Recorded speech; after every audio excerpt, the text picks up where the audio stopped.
y damos paso al Just Science de hoy con nada más y nada menos que con Luis, que nos está acompañando en el día de hoy. Muchísimas gracias, Luis, bienvenido. Nada, bienvenido. No, muchísimas gracias a ti por la autoinvitación que me he hecho yo para venir al canal y No, todo bien, encantadísimo, todo ¿no?, de bien. estar aquí entre compañeros. Muchísimas gracias por haberte autoinvitado. Ay, espérate, que tengo un momentito la overlay. Esta es, que tenía una overlay un poco descuadrada. Nada, muchas gracias a ti por autoinvitarte y también aprovecho de nuevo para decirlo a todo el mundo. La gracia es autoinvitarse si se tiene algo que compartir, que es interesante y sobre todo además en este tema que era el timing perfecto para decir, oye, ahora la gente está mirando y preguntándose precisamente una de las cosas a las que tú te dedicas, una de las cosas en las que se aplica la bioinformática. Así es que ha sido perfecto, te agradezco que me escribieras y ha sido todo, de verdad, perfecto como ha salido, así que me alegro mucho de que lo hicieras y te agradezco que escribieras y que vengas, que aquí hay que echar el rato y las ganas también, que es muy Sí, sí, no, fácil. es muy bonito estar del otro lado y leer las cosas que comentan los amigos. Me alegro, me alegro. Bueno, de nuevo, bienvenidos a la raid de Facu. Muchísimas gracias por venir en un día en el que vamos a hablar de un tema, de pues eso, como dicen, de barrer ratas en seco. Vamos, antes de entrar en el tema que nos acontece hoy, para que la gente entienda, esto es algo que yo siempre pregunto a todos los invitados que pasáis por aquí y que seguramente que se pregunta mucha gente en el chat y es, bueno, Luis, a ti porque tenemos que hacerte caso de todo lo que nos vayas a contar, lo que quieras contarnos en el día de hoy. En plan, ¿y tú quién eres? ¿Y tú de quién eres? Cuéntanos. Bueno, mal empezamos, ¿eh? Si tengo yo que intentar justificarme mis credenciales. Mira, yo básicamente soy una persona curiosa, creo, ¿no? Como casi todos los científicos. Aquí no se trata de ser más inteligente ni tener la verdad absoluta en ninguno de los aspectos de tu trabajo, ¿no? Simplemente soy una persona curiosa que desde siempre se interesó por la biología y que, bueno, cuando empecé a hacer la tesis doctoral allá por 2012, estábamos en pleno cambio de las tecnologías de secuenciación. Pasábamos de secuenciar de una en una, mediante la secuenciación Sanger, pequeñas cadenas de ADN de unos 800 pares de base, y empezaban a imponerse lo que son ahora las secuenciaciones de nueva generación, Ujú. que son miles de millones de lecturas, ¿no? Entonces, yo entré a trabajar precisamente trabajando en variabilidad genética de distintos virus y me di cuenta de que aunque se había desarrollado la tecnología, no se había desarrollado la forma en la que había que analizar de forma correcta toda esa cantidad de datos, ¿no? Entonces, necesariamente me había abocado a pasar un poquito del wet lab de la pollata, pasar un poquito al tema de la bioinformática, ¿no? Y bueno, salió bien, me gustó, fue algo muy interesante, que por cierto, hago un pequeño paréntesis, por favor, no Y dejes de suscríbanse. hacer las de cero a hacker, por favor. Está siendo muy entretenido de ver. Muy frustrante, me imagino, para la gente que No, sabéis pero programar para o no. nada, es que me siento súper identificado porque yo no soy informático, ¿sabes? ¿Sabes? Yo no soy informático, yo vengo de la biología pura, de estar en una pollata y yo me he tenido que enfrentar a esos mismos problemas, ¿no? De encontrarme una pantalla en negro y no tener ni puñetera idea, hablando pronto de qué es lo que había que hacer y claro, pues uno como que va unos añitos atrás Ya. y siente apego, ¿no? Por ese tipo de situaciones, ¿no? Entonces, por favor, continúa Lo que se intento, lo termina intento. aprendiendo y es algo muy interesante de hacer. Y bueno, básicamente terminé haciendo la tesis doctoral, estudiando en concreto virus y cómo variaban dentro de infecciones en plantas, tanto en plantas de tabaco como en plantas de tomate. Y luego hice un postdoctoral en el Departamento de Microbiología, también de la Universidad de Málaga, pero esta vez más enfocado al tema de fagos, que son Ujú, los virus que infectan bacterias. Y también en el tema de evolución rápida de estos fagos, ¿no? Porque ujú. estos fagos, estos virus, tienen una característica muy interesante, que muchos de ellos se integran en el ADN de las bacterias y cuando sale fuera otra vez a veces se lleva parte de esa información genética de las bacterias, con lo cual sufren una evolución muy rápida porque se están llevando información de la bacteria que puede ser muy interesante y cambiar rápidamente su modus operandi, ¿no? Entonces estuve haciendo un postdoc de 3 años ahí en el departamento de microbiología y posteriormente tuve la oportunidad de entrar en la unidad de supercomputación y de bioinformática de la Universidad de Málaga, eh, porque aquí en la Universidad de Málaga tenemos uno de los 12 nodos principales de la red española de supercomputación, que son 12 supercomputadores, los más potentes públicos que hay en España. El nodo más importante está en Barcelona. Nosotros ahora mismo, hasta última noticia que tengo yo, que estamos ahí en la pugna por el segundo puesto con el CESGA de Galicia y el SKAILE de Castilla y León. Pero tenemos un ordenador muy, muy, muy potente. Y gracias a ese supercomputador, pues ahora tenemos un campo completamente abierto, tanto para dar servicios de apoyo a la investigación, que es lo principal que hacemos en la unidad, dar apoyo a esos investigadores que todavía no tienen esos recursos para poder analizar en profundidad todas esas secuencias de ADN del tema que sea, no tiene por qué ser el tema viral. De virus. Exactamente, puede ser de cualquier otra cosa. Y también poder trabajar en el tiempo que no estamos trabajando expresamente para dar ese apoyo en hacer nuestra propia investigación, ¿no? Claro, entonces me parece también muy interesante por como lo has dicho y has mencionado tu background, ¿no? Que tú venías de un wet lab, tú estudiaste biología, entonces a mí me parece un perfil de bioinformático extremadamente importante, extremadamente interesante. No se menosprecia a la gente que venga de ingeniería informática, pero sobre todo en este contexto, cuando tú aplicas los análisis que tú haces a día de hoy, cuando los aplicas en un contexto biológico, ya sea en virus, ya sea en infección en plantas, ya sea en fagos, en lo que sea, tú tienes esa formación de biología, tú entiendes el contexto de los virus y sí que es verdad que luego para poder ejercer un trabajo o un proyecto de bioinformática necesitas muchos conocimientos de programación y de alto nivel que tienes que ir adquiriendo, pues un poco como has dicho, ¿no? De pronto así te encuentras con que tienes que aprender a programar y me imagino que evidentemente la gente que tiene una formación de informática va a tener una base muchísimo más fuerte que la que puedes tener tú o yo en esto. Sin duda. Y por eso yo creo que en tu caso, en tu perfil, esa base de biología te da un puesto muy avanzado o de ventaja para la interpretación de esa data. Yo creo que vosotros, los bioinformáticos o los que estáis investigando, aplicando la bioinformática a la biología desde hace más años, entendéis ahora mucho el hype, entre comillas, de las IAs, en parte porque las habéis estado utilizando, o sea, desarrollando modelos y algoritmos desde hace una década. Sí. Cuando se llamaba de otra forma, no era ni inteligencia artificial, ¿no?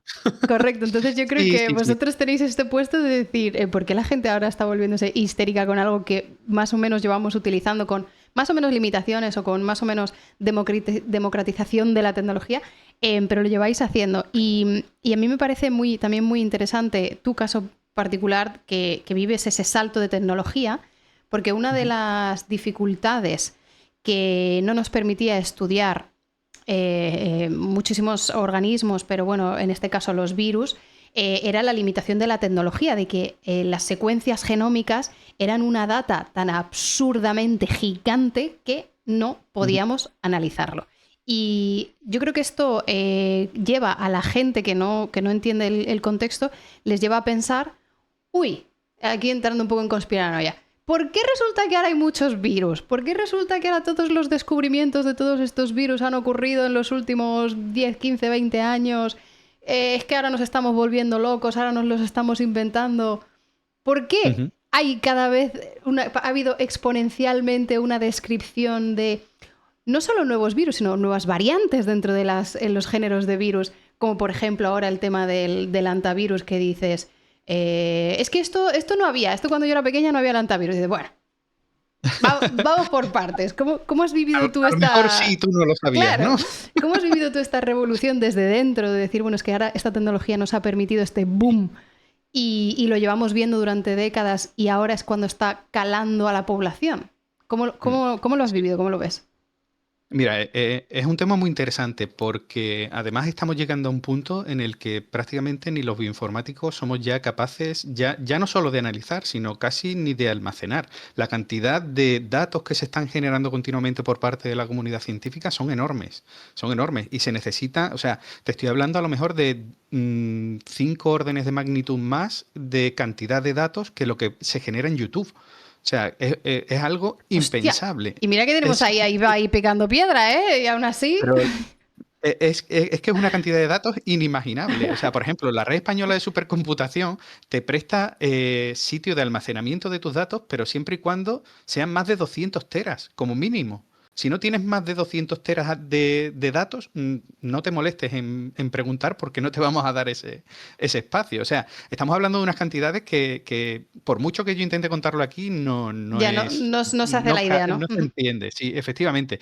Y ya te digo, nos está cogiendo un poquito a marchas forzadas porque no somos capaces de llegar a todo lo que va avanzando la tecnología. Vamos siempre un poco, también está bien, ¿eh? No ir siempre Ujú, a la última, por lo menos en el punto de vista bioinformático, porque sí es cierto que los investigadores tenemos una obligación un poco fea, ¿no? Que es la obligación de publicar el publish or perish, ¿no? El famoso entonces, hay muchas veces que se crean herramientas bioinformáticas que aparentemente pueden parecer buenas, pero que dejan de tener un sustento por parte del investigador porque se pone a otra cosa. Entonces, eso lo da el tiempo, ¿no? El tiempo, digamos, va a ir filtrando qué herramientas son realmente las que se pueden utilizar y van a ujú. tener un soporte por parte del investigador que la ha desarrollado y cuál no, ¿no? Entonces, es interesante eso, en vez de estar a la última tecnología, estar a la penúltima, ¿no? En este caso, ¿no? Pero, por ejemplo, en el caso de AlphaFold, no sé Ujú, si sí, te sonará, que ganó el premio Nobel hace un par de años, ¿no? sí, El desarrollo de esta inteligencia lo vimos artificial. aquí casi desde los inicios que fue Ujú. saliendo la plataforma. Súper Pues interesante. eso ha cambiado el paradigma del estudio de las proteínas, pero totalmente. O sea, hemos pasado de tener unas decenas de miles de proteínas modeladas a tener todas, básicamente. Ujú. Ahora mismo, en mi caso, por ejemplo, hemos hecho estudios en los que hemos podido modelar hasta 14.000 proteínas diferentes al día. Entonces, estamos hablando de que es una barbaridad de datos. ¿Qué hacemos ahora con esos datos? Porque poder podemos hacerlo, pero al final tiene que haber un ojo crítico, científico, que sea capaz de decir esto sí es válido o esto no lo es, ¿no? Entonces, hace falta mucho personal. Además, la bioinformática es una carrera muy nueva. Es una carrera que apenas tiene, pues lo que te digo, unos 12 años, 15 años. Ujú. Entonces, ahora están empezando a salir carreras que están mucho más centradas en eso que hablabas antes, ¿no? De el nexo de unión entre la biología y la bioinformática, ¿no? Porque al final lo más importante es hablar el mismo idioma, Ujú. Sherezade. Si yo no hablo el mismo lenguaje que habla el científico que está en la pollata, yo no voy a poder darle lo que él pide. Y él no va a poder pedirme lo que yo puedo hacer. Entonces, eso es vital, ¿no? Es que esto es algo que hemos hablado con muchísimos invitados y es algo que yo defiendo mucho, que es tener equipos multidisciplinares. Porque tienes un background diferente, tienes un ángulo diferente, tienes una visión diferente y en el encontrar ese punto de unión te permite atajar los problemas o desarrollar proyectos o con ángulos innovadores. Y el challenge está en que esas personas multidisciplinares se comuniquen. Ese es el challenge, ¿no? Lo que tú dices. Es decir, ¿cómo conseguimos que el biólogo de Pollata, que solo trabaja en cultivo, se entienda con un bioestadístico, con un bioinformático, con un programador que está desarrollando un modelo? Entonces, estas reuniones o estas conversaciones donde yo explico, no, mira, es que el mastocito tiene que tener esta cadena de señalización por esto. Y la persona diciéndome, sí, pero eso en Python, ¿cómo lo hago? ¿Sabes? En plan, de, no sé qué me estás Claro. diciendo. Entonces, Sí, sí. estas carreras que nacen por una necesidad de combinar dos mundos, en el caso de la bioinformática, biología e informática, que ahora ya son carreras o que ya se diseñan como carreras independientes, igualmente yo creo que es súper enriquecedor, pues eso, que todavía haya perfiles como tú o perfiles de puros informáticos o puros estadísticos o puros matemáticos que entran en un laboratorio a intentar desgranar, ¿no? Intentar comprenderse, comprender cómo trabaja el resto y encontrar estos proyectos. ¿Cómo, ¿Cómo ves tú? Estás diciendo que ha habido un crecimiento muy exponencial y que os cuesta poneros al día, Ujú. pero ¿cómo ves tú de aquí a los próximos 5 años que se va desarrollando el mundo de la bioinformática y sobre todo a mí me interesa mucho, no solo por el tema del antivirus, sino porque también lo hemos visto en COVID y lo estamos viendo con muchísimos otros virus. El riesgo de zoonosis cada vez es más alto con el cambio climático. Esto es algo que llevan diciendo los expertos ya años, lo estamos viendo y al final esto es un riesgo de no ser capaces de monitorizar tantísima data a tiempo real y tan rápido. ¿Cómo ves el desarrollo de la bioinformática, sobre todo enfocado al control, a esta vigilancia global, a estas detectar las mutaciones, las posibles cepas que puedan dar problemas? ¿Y cómo se hace todo esto a tiempo real? Porque esto lo necesitas ya. Claro, ahí es donde entra en juego de lleno la inteligencia artificial. Como te digo, las manos que tenemos son las que son y no somos capaces mentalmente de analizar a mano esa cantidad de datos, ¿vale? Necesitamos una herramienta que nos haga un filtro inicial cuando se hacen ese tipo de secuenciaciones, que las secuenciaciones se pueden tener en apenas horas, ¿vale?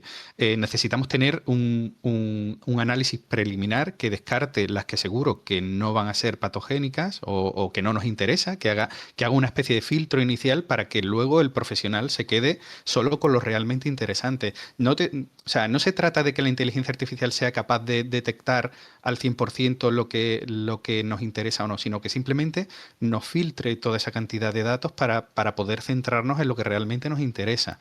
Porque, como bien dices, el número de datos es imposible de abarcar, ¿vale? Entonces, el problema no está en la tecnología, el problema está en a la hora de meterle mano de forma personal, cómo afrontamos toda esa cantidad de datos, ¿no? Entonces, es muy importante también tener una conciencia de lo importante que es la estadística en este tipo de casos, de ver si estamos en una distribución normal, por ejemplo, ¿no? ¿Dónde nos encontramos dentro de esa campana de Gauss y demás? Porque a lo mejor un caso en concreto tampoco es importante en un punto. O sea, tienes que tener, como bien decías, al final la multidisciplinaridad dentro de un laboratorio o dentro de un grupo es importantísimo. Y tiene que haber ese feedback en todos los sentidos, porque es imposible que podamos saber todo de todo. Una persona llega hasta donde llega, por mucho que quiera, ¿no? Porque, entre otras cosas, también tiene vida fuera del trabajo, Obvio. ¿no? Entonces, Sí, sí, sí, es lo deseable, ¿no? muchas veces Que la gente balancee, ¿no? su vida y que no sí, acabe sería en lo ideal. burnouts. Es difícil, ¿eh? Es difícil. No, sobre todo en ciencia, ¿eh? Sobre todo en ciencia, ¿eh? Que tenemos muchos compañeros que lamentablemente o bien han dejado la ciencia o han acabado bastante tocadillos porque es algo que te absorbe, ¿no? Porque también te gusta, o bien te ves obligado, ¿no? Por alguna situación en particular dentro del laboratorio, pero sí, sí, sí, es muy fácil encontrar ese tipo de casos dentro de la ciencia y hay que saber que hay vida más allá de esto. E Y que incluso, Nobel ganamos muy poca gente, ¿eh? El eso se va. Nobel no lo vamos a ganar. El 9 no Entonces, lo vamos a ganar. Y además que incluso, aunque me digas, bueno, pero es que yo soy una persona que yo no tengo ningún interés más allá de trabajar, bueno, es que igualmente las horas al día son limitadas. Iguales para todo el mundo, los recursos también son limitados. Tú no te puedes formar de manera experta en profundidad en 5 temas diferentes simplemente porque el día no te da. Porque ya simplemente ponerte al día de lo que hace el resto de gente en ese tema, no puedes. Entonces, claro. el Sí, mira, especializarte y compartir. perdona, sí, mira, un detalle. Nosotros, o la Universidad de Málaga en este caso, sí lo ha tenido muy claro a la hora de hacer el grupo de supercomputación y bioinformática. Uy, Fíjate que somos solo ay, 5 perdona, ha personas habido las que un estamos encargadas de micro más de 1000 corte, usuarios que... pero ¿Sí? ¿Me ya, sí, oyes? sí, sí, ya te he recuperado. Ha sido un micro corte. Perdona, di, Vale. que había 5 No, nada. personas. Sí, en supercomputación y bioinformática somos 5 personas, Ujú. ¿vale? Y esas 5 personas tenemos un informático, un bioquímico, un físico, un ingeniero y un biólogo, porque es importantísimo esa complementariedad de conocimientos que tenemos entre todos, ¿no? cuando uno no sabe la respuesta o la sabe pero no la interpreta bien, siempre tenemos ese otro punto de vista, ¿no? Y estamos siempre en continuas conversaciones acerca de cuál es la mejor forma de afrontar ciertos problemas, ¿no? Porque la unidad da mucho soporte a estos investigadores que están adentrándose en estas nuevas tecnologías, porque el supercomputador no solo se utiliza para bioinformática, se utiliza para química, se utiliza para física, se utiliza para hacer modelos experimentales. Por ejemplo, hay un trabajo muy importante que se hizo en Picasa que se llama el proyecto HiSea, que lo que hace es detectar o modelizar en maremotos y ver qué impacto tendría en las costas de donde quieras estudiarlo, ¿no? Entonces eso tuvo una repercusión muy importante a nivel nacional y a nivel mundial, tanto que distintos gobiernos apostaron porque ese mismo modelo se hiciese a escala global, planetaria. Ujú. Ese ensayo fue tan importante que ya Picasso no tenía la capacidad para hacer ese estudio y ya ni la red española de supercomputación tuvieron que irse a un consorcio europeo para irse a Italia, que tenía el supercomputador, uno de los supercomputadores más grandes, y poder hacer ese tipo de análisis, ¿no? Entonces, son frentes que tenemos que ir peleando continuamente, porque no siempre te va a llegar un trabajo en el que controlas. A mí no Del siempre me virus va a llegar. tuyo, claro. Entonces, tenemos que estar un poquito, que es muy bonito ese tipo de trabajo. Yo estoy muy contento porque al final te obliga a tener un poco la mente abierta, ¿no? En todos los sentidos, ¿no? Y la verdad que es algo fascinante. Es la representación más acertada de biólogo, ¿no? Porque cuando tú estudias la carrera de biología, estudias Un poco de minerales, todo. física, química, orgánica, inorgánica, y estudias un poco de todo. Luego, evidentemente, te especializas porque es imposible ser experto en todo, pero es una buena manera de reconectar con esa biología, ¿no? De decir, bueno, aquí con estas herramientas, con esta tecnología, que al final no deja de ser, pues es una tecnología aplicada a las diferentes áreas, te mantiene con esa mente abierta y a lo mejor un enfoque de interpretar los datos o de analizar los datos o de filtrar los datos se puede aplicar en otras cosas. En el tema de, por ejemplo, de una de las preguntas que me ha salido estos días en TikTok, que yo enseguida pienso en IAs y en modelos de predicción, y es cómo detectar una variante de un virus que sea una variante de riesgo, ¿vale? No solo porque sea de riesgo, conociendo los parámetros de riesgo de contagio, de letalidad de infección, de tiempo de incubación. O sea, esos son los parámetros que ya están definidos y que son intrínsecos a una variable, o sea, una variante de un virus, y entonces eso lo hace un tipo de un riesgo de otro, pero cuando tú tienes una variante y puedes analizar unas predicciones de mutaciones, por ejemplo, ¿no? Puedes ver también por la propia biología del virus qué tasa de mutación puede tener, o si son virus, que no todos los virus mutan igual, ¿no? Cuando me llegaban a mí estas preguntas que me decían, ya, pero ¿y cuál es la probabilidad de que ahora este Andes, estando en el barco durante 3 semanas, haya mutado de persona a persona, y entonces sea una variante completamente diferente y nos vamos todos a la verga, ¿no? Este es el tipo de preguntas que te encuentras en TikTok. Sí, no, pero son muy interesantes porque al final, hechas de una forma o de otra, son preguntas que también nos planteamos los virólogos, ¿vale? Entonces, son muy interesantes. Todo esto, mira, aquí a lo mejor voy a dar un speech un poco intenso, ¿vale? Dale. Pero creo que es importante tener una base importante sobre lo que voy a hablar para luego poder entender un poquito lo que vamos a hablar, Tú ¿no? mientras das el speech, si no te molesta, yo me voy a poner el escritorio para arriba, pero tú vas Sí, hablando. sí. Que Mira, ya me necesito Lo- ponerme. Dale, sí, dale. no te preocupes. Mira, lo primero que hay que tener en cuenta es algo que tú has comentado. No todos los virus mutan igual, ¿vale? Y eso va a depender de varios factores. El primero es qué material genético tiene ese virus. Ese virus puede ser ARN de cadena positiva o negativa, puede ser ADN de cadena monocatenaria o ADN de doble cadena, que es lo que tenemos los mamíferos y los humanos, ¿no? Toda esa variedad hay de virus y de hecho se clasifican de esa forma, Ujú. ¿no? Los virus no tienen un origen monofilético, sino que se han ido originando a lo largo del tiempo de distintas formas, ¿no? Y tiene esa clasificación, ¿no? Los que más suelen mutar siempre son los virus de RNA. ¿Mm? ¿Por qué? Y ahí viene la segunda causa, ¿no? De por qué unos varían más y otros menos. Los virus siempre son dependientes normalmente de toda la maquinaria replicativa de la célula, a no ser que tengan su propia polimerasa que sea capaz de replicar su genoma. En el caso de los virus de RNA, normalmente llevan integrada una polimerasa de RNA y esa polimerasa no tiene capacidad de corrección de errores. Ujú. Entonces, una vez que un virus infecta una célula y empieza a replicar ese genoma, va a ir cometiendo errores del orden de un error cada 1000 nucleótidos que secuencia, ¿vale? Y es lo que se llama una tasa de error de 10 elevado a menos 4, ¿vale? Ujú. Esa es una de las tasas de error más grandes que hay a nivel de virus. Daos cuenta que si, por ejemplo, un virus tiene una longitud de 3 kilobases, 3000 pares de base, Ujú. solo en una secuenciación va a cometer 3 errores. Y eso multiplícalo por n, que es las veces que se Etcétera. replica dentro de cada célula, Claro, y ¿vale? entonces esto, perdona que haga el matiz, No, no, que no, no, tú ve parándome porque esta ya es una característica que cuando ya se habla de un virus se conoce. Ya tú cuando ya has identificado y has aislado un virus, tú sabes qué tipo de material genético, ¿no? Cómo tiene empaquetadas sus instrucciones, tú ya lo tienes descrito. Y esto ya es como que una característica que te hace catalogar de mayor o menor riesgo de mutación al virus. Ya simplemente por la manera en la que presenta su información correcto. genética.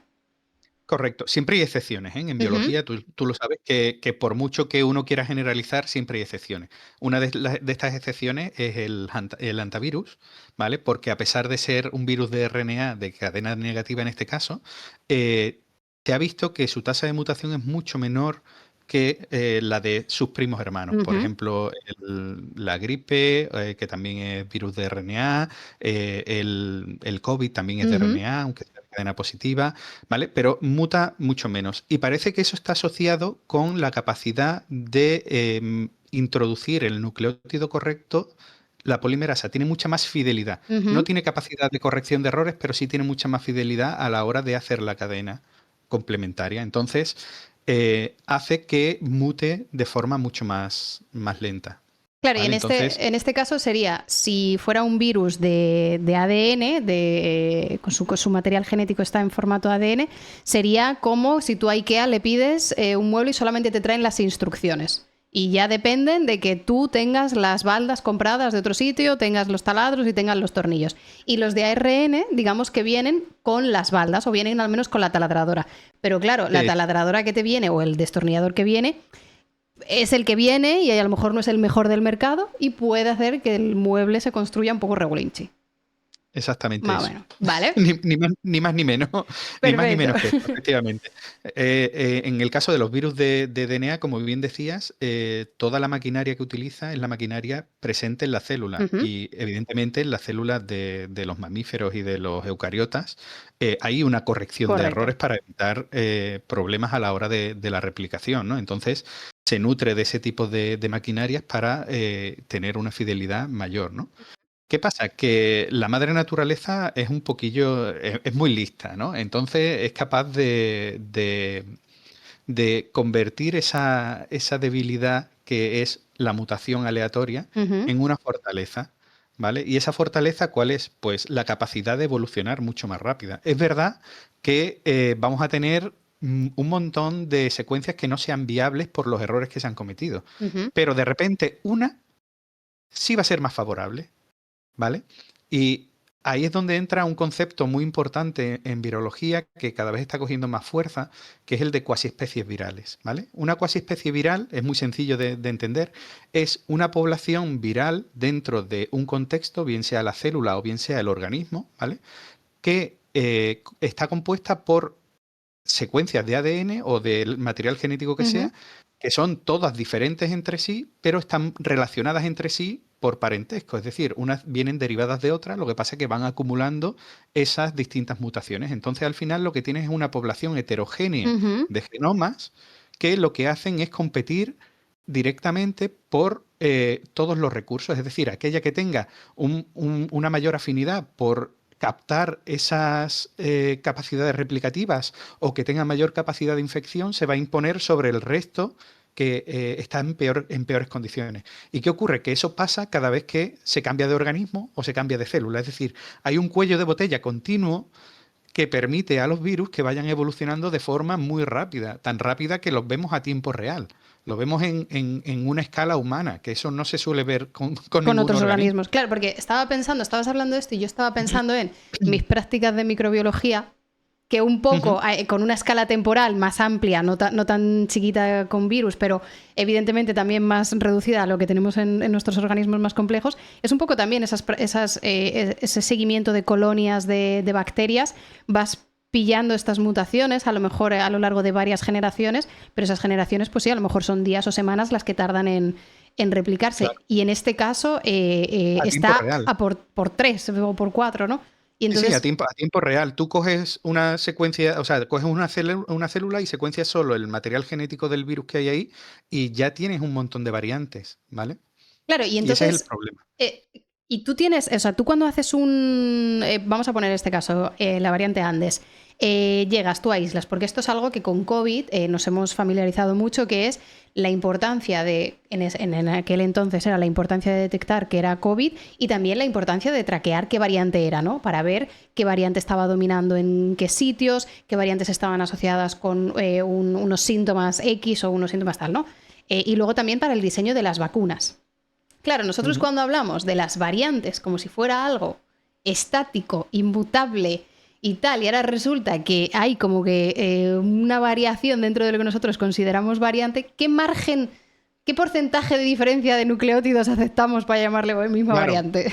Ahí tenemos un problema muy grande los virólogos, ¿no? Y es que a ti cuando te dan una secuencia, o tú la ves en el NCBI, ¿no? Tú ves esa secuencia, es una secuencia consenso, es decir, es la media por nucleótido a nucleótido de todas las lecturas que tú has secuenciado.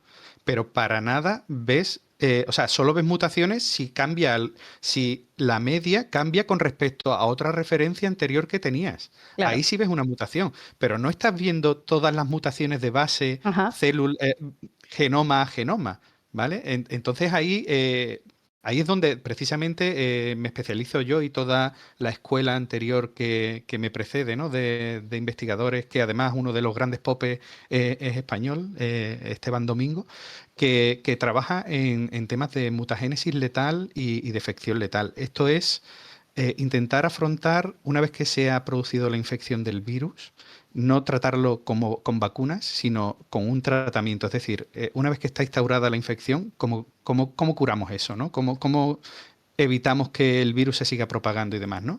Y se dieron cuenta de que estos virus mutan al máximo que les permite su genoma. Es decir, si acumulasen más mutaciones, ya no serían viables porque perderían información genética. Ya. Entonces...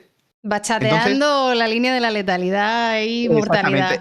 Está escribiendo de forma que te puedo entender, pero lo justito, ¿vale? Ya. Entonces, ¿qué pasa? ¿Qué hacemos si nosotros al teclado le cambiamos una K por una M? Pues que ya no se va a entender nada. Y eso es lo que en lo que trabajan en lo que están trabajando ahora en mutagénesis letal, que es inducir al virus a mutar un poquito más. Para pasarse de frenada, ¿no? Exactamente, de llegar a un umbral de error a partir del cual ya pierde la información y la infectividad cae. No cae la replicación, el virus se queda estancado en la célula y sigue replicándose, pero ya no se da una infección sistémica. Ya, claro, pero hostia, o sea, yo como bióloga, pero totalmente fuera del mundo de la virología y muy naif en el tema, esto ya es jugar a ser Dios premium. Porque al final la ingeniería genética y la biotecnología es jugar a ser Dios en mayor o menor escala, pero esto se me acerca bastante al acto de Dios de decir, ponme un por 3 de mutación aquí que te vas a pasar de frenada, mi rey. ¿Cómo...? O sea, ¿hay alguna estrategia y también un poco volviendo al tema de detectar estas variantes de riesgo? Porque como tú estás diciendo, tú detectas, cuando tú secuencias una variante, detectas la media, ¿no? En plan de, pues en la posición 3005, este nucleótido en el 80% de los casos es una, lo que sea. Y así con toda la secuencia. Pero es verdad, y esto se sabía, por ejemplo, con el tema de COVID, se analizó mucho, la importancia de la proteína spike. En plan, hay zonas, hay hotspots, hay zonas de alta densidad de mutaciones que son más permisivas porque a lo mejor no afectan a X funcionalidad, y hay otras zonas que son mucho más sensibles y que 2 mutaciones te tiran el este. En tema de predecir o hacer esta evaluación predictiva de mutaciones de riesgo, variantes de riesgo, y en el tema de esta mutación dirigida, me imagino que habrá sweet spots, ¿no? Para decir, viendo este genoma, estas son las áreas donde queremos tirarte. Efectivamente. Además, en el tema del antivirus lo tenemos muy claro. O sea, aquí hay una proteína muy similar a la Spike en COVID, que es una glicoproteína, que, bueno, decir primero que el antivirus tiene un genoma partido en 3, ¿vale? No es un genoma lineal, sino que está partido como en 3 pequeños cromosomas, ¿vale? Y uno de ellos, que es el genoma M, sintetiza una poliproteína, que son varias proteínas que se crean juntas, ¿vale? Y que luego son procesadas en distintos trocitos, ¿vale? Pues esa glicoproteína se encarga de la unión a la célula que va a infectar, El ¿vale? anclaje. Exactamente, es el anclaje a partir del cual se permite la fusión de ambas membranas, la del virus y la de la célula, para que entre el material genético dentro de la célula y comience todo el proceso infectivo, ¿no? Entonces, es muy fácil hacer un seguimiento a partir del modelado de esa glicoproteína, ver si las mutaciones que vamos encontrando o que ya se han secuenciado, porque tenemos varios genomas ya secuenciados desde hace muchos años, porque este virus viene de los 50, desde que se descubrió, ¿no? Tenemos muchos, entonces podemos hacer cierto seguimiento y, de hecho, mira, yo te invitaría, si me permites compartir pantalla, hacemos un poco de bioinformática, ¿te parece? Venga, perfecto. Vamos a hacer right now, en live, informatic. Yo te pongo aquí en pantalla completa cuando tú me digas y estamos listos. A ver si no he hecho el string abajo. No te preocupes. Eso lo hago yo. Yo me basto y me sobro para tirar el string, para sabotearme a mí misma. Vale, mira, por ahí lo tengo, creo. ¿Vale? Perfecto. Se ve la pantalla, ¿no? Entonces bien, ¿no? Sí, yo voy ahí. Ahí está. Sí. Perfectísimo se ve. Bueno, mira, pues os comento, vamos a ir a fuego con lo que he estado explicando, ¿vale? Estamos con esa proteína tan interesante, que es la que realmente nos va a decir si este virus, este antivirus que se ha detectado en el brote, puede ser más infectivo o menos, ¿vale? Tenemos aquí. Hostia, o sea, pura bioinformática now. Podemos publicarlo ahora mismo si quieres. Maravilloso. Haciendo la ciencia, nunca más, mejor dicho. Sí, efectivamente. Bueno, sabemos que ya hay algún infectado del crucero que ya ha sido secuenciado, ¿vale? Sí. Y tenemos aquí esta base de datos que es Virological.org, ¿vale? Donde es una especie de foro donde la gente postea varias cosas y se sigue un hilo en los que van investigando y diciendo, oye, mira, pues esto me ha salido a mí, o se parece más a esta secuencia o a esta otra, ¿no? En este caso, nosotros tenemos aquí la secuenciación de uno de los chicos que, bueno, el suizo, sí, exactamente, no sé qué edades tendrán, la verdad, es una cosa que no termino yo de Yo tampoco encontrar. he terminado de traquear. Creo que este suizo no era tan mayor porque un poco por los reports que había ido recibiendo, pero fue aquella persona que desembarcó por su propio pie y sin síntomas y por recomendación del capitán se le dijo, si presentas síntomas, por favor acércate al hospital, y entonces una vez en Suiza se personó en el hospital diciendo: hola, buenas tardes, quiero que me secuencien. Un poco así. Exactamente. Vale, perfecto. Bueno, pues tenemos la comunidad científica se basa en compartir, ¿vale? Esto es como el código abierto, ¿no? En informática. Si no compartimos los hallazgos para que otro pueda darse cuenta de algo que a lo mejor a ti se te ha escapado, pues mal vamos, ¿no? Entonces, simplemente, mira, lo único que he hecho ha sido descargarme la secuencia. Volvemos a recordar que esto no deja de ser una secuencia consenso, ¿vale? Es solo la media de todos los nucleótidos. Aprovecho para decir que esto es lo que vemos los bioinformáticos normalmente cuando trabajamos. Divertidísimo. Divertidísimo, ¿vale? Pero sí podemos ver cositas, ¿vale? Podemos ver, por ejemplo, que aquí tenemos el segmento L con toda la secuencia Ujú. Tenemos el segmento S Ese. con Ujú. toda su secuencia y tenemos el segmento M, que es el que nos El interesa a que has nosotros. dicho, el anclaje era este M, la Eh, proteína spike del coronavirus. Efectivamente, ¿vale? Vale, Entonces lo que vamos a hacer es coger toda la secuencia completa, vale. ¿vale? Y nos vamos a ir ahora a un programa, como hay 1000 Ujú. en bioinformática, ¿vale? En el que, bueno, en la web, en el que, bueno, sí tengo que decir, he dicho anteriormente que el virus era de RNA, pero la Sí. secuencia siempre nos la dan en formato ADN. Ujú. ¿Por qué? Porque para secuenciar eso hay que hacer un paso previo de transformación a ADN, porque las máquinas solo secuencian ADN. Entonces Correcto. nosotros lo primero que tenemos que hacer es convertirlo a ARN, que la única diferencia es que cambian las Las timinas por timinas. Ujú. uracilo, Yo, ¿vale? yo, yo una cosa voy a hacer un inciso. Yo no sé, esto es un mensaje para la gente del chat. Yo estoy muy emocionada, porque yo no hago esto, evidentemente. O sea, yo no trabajo con secuencia. Entonces yo estoy muy emocionada de estar aquí presenciando la ciencia en directo. Cierro Mira, paréntesis y puedes seguir. y bueno, hemos copiado la secuencia entera, pero esta secuencia, este gen, tiene un codón, o tiene un inicio y un final que no se codifican para proteína. Entonces le Ujú. vamos a decir al mismo programita, oye, detéctame solo la parte que se va a transcribir en proteína, ¿de acuerdo? Entonces detectamos el codón de inicio y ya Ujú. automáticamente nos da aquí todo el listado de cada uno de los aminoácidos que Hostia, componen esta poliproteína, esto es ¿vale? una pasada. O sea, sé que es Ahora, lo más básico, pero a mí ya esto me... O sea, es que sí, esto en la carrera de biología lo tienes que hacer a mano. O sea, sí, cuando tú estudias, tú haces esto a mano, en plan las secuencias, entonces me parece maravilloso. sí, sí. Bueno, entonces, vamos a copiar esta secuencia aquí. También os he dicho anteriormente que esto es una poliproteína, es una proteína que luego la célula, con la maquinaria que tiene dentro, va a detectar una secuencia dentro de esa región y la va a cortar en dos, ¿vale? Ujú. Y va a crear un segmento más largo y un segmento más corto. En este caso, el segmento, y no vale reírse, se llama guasa. Vale. ¿Va? He escrito mal, espérate. Es guasa, Ah, vale.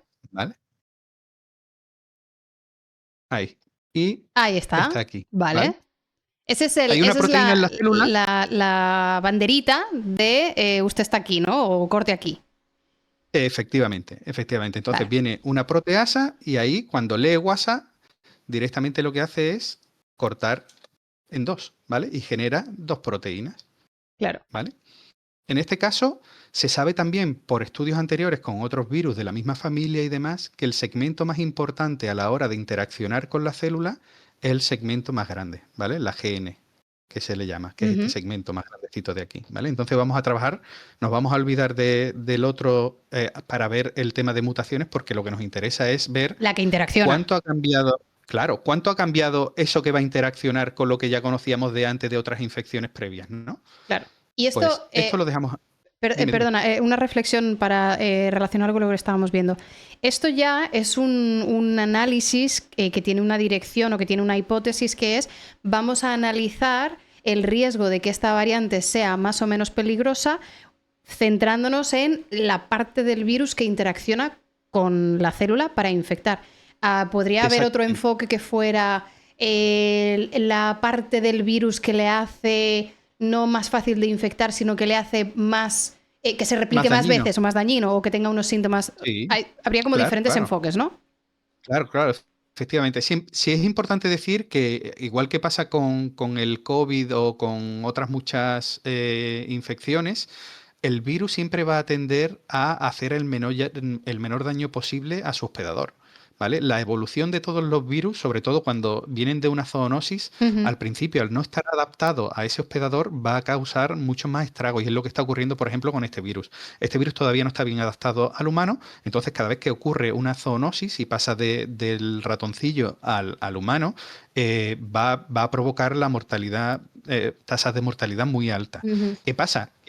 Esto es un peso, es una balanza, ¿no? Entonces, tienes que compensar la infectividad con respecto a la mortalidad, porque si eres muy infectivo y matas mucho, al final te quedas Claro. sin hospedador. Ujú. Entonces, al virus, ¿qué le conviene? Infectar mucho y bajar la mortalidad y quedarse en ese estrato de algo crónico dentro de la sociedad, ¿no? Algo que está siempre de forma eventual, como pasa con la Con la gripe, gripe, como pasa correcto. con...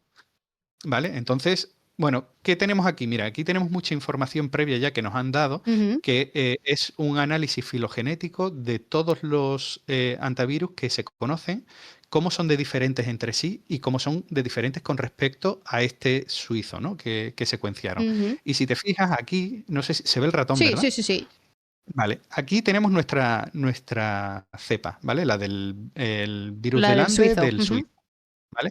Y vemos que es muy parecida, ¿vale? Cuanto más pequeñitos sean estos cuadritos o más cercanos estén los nombres, es que más parecidos son entre sí esas secuencias, ¿vale? Ujú. Vemos que ya de por sí es muy parecido a otras cosas que ya conocíamos, pero que además que conocíamos ya desde Del 2018, 2018. por Ese, ejemplo, ese brote que ¿vale? fue de 1 a 34 infectados. Efectivamente, ese Ujú. mismo, ¿vale? Vale. Ese mismo. Entonces, ¿qué vamos a hacer para ver qué cambios hay en esta proteína con respecto a aquella de 2018? Pues vamos a coger su matrícula, ¿vale? Que es esta que tengo por aquí, ¿vale? Y en el NCBI, que es Ujú, página de referencia para cualquier científico, vamos a pegar su nombre, que además vamos a entrar solo en el segmento M, que es el ujú. que nos interesa a nosotros, ¿de acuerdo? Hay un nucleótido. Vale, y esa Y, es. exactamente. Y aquí tenemos toda la secuencia de la proteína, que en este Ujú, caso, bueno, vamos a pasarlo a FASTA de texto para poder copiarlo más fácilmente. Y voy a hacerlo rápido para no entretener mucho la historia aquí, porque esto es lo mismo ujú. de antes, ¿vale? Vale. ¿Vale? Entonces, hacemos lo mismo aquí con la otra proteína. Y esa sería la Voy a- prima del Esta es 2018. la prima antigua de Ujú. 2018, efectivamente. Tenemos aquí la misma secuencia Vale, anteriormente que perfecto. habíamos visto, ¿vale? Separamos y nos quedamos con esta de aquí. Ujú. Ahora, lo que vamos a hacer, ya que tenemos esas dos secuencias, vamos a hacer un análisis filogenético entre ambas para ver qué diferencias encontramos entre una y otra, ¿vale? Vale. Para A ver ello, cómo de pues, primos, ¿no? Para ver si. ¿Cómo es eso de cuanto más exactamente. primo, más rimo? Me arrimo, correcto. Totalmente, totalmente fuera de Correcto. lugar el chiste, pero bueno, aquí estamos. A ver, esta es esta. Terrible, ya, perdón, pido perdón. Pido perdón. Ay. Vale. Vale, Pues mira, uy, perdón, tenemos estas dos secuencias de aquí y vamos a ir a un programita que lo que te dice básicamente es cuánto se parecen entre sí vale. esas dos, ¿vale? Esa es la secuencia uno. Ah, Eso o le es. metes las dos, ¿no? Metes Voy a intentar directamente. meterle las dos, sí, voy a meterle Vale. las dos. A ver, no sé, espérate, no sé. Voy a meterle con formato FASTA. Eh,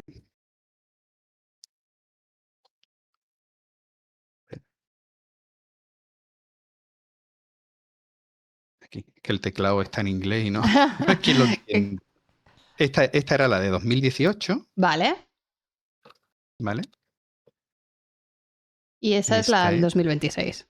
exactamente la de 2026, Vale, perfecto.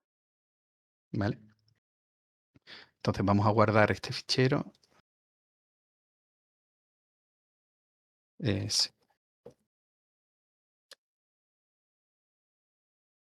¿vale?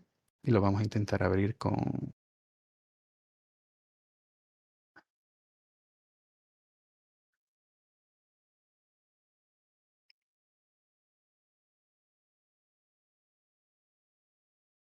Secuencias ahí, ¿no? Efectivamente, Ah, ¿vale? mira, Aquí tenemos vale. ya las dos Vale, secuencias, perfecto. ¿vale? Y le vamos a decir que nos haga un alineamiento con un programa que no voy a entrar ahora mismo, pero esto lo que hace es comparar nucleótido a nucleótido y decirte, oye, mira, aquí he encontrado ciertas incongruencias, ¿no? Ajá.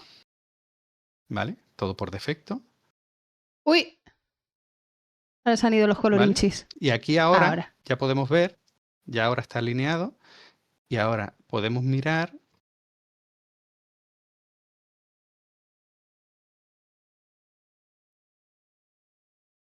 si tenemos alguna diferencia. Mira, por ejemplo, aquí, Ah, si te fijas sí. aquí, Ahí, sí.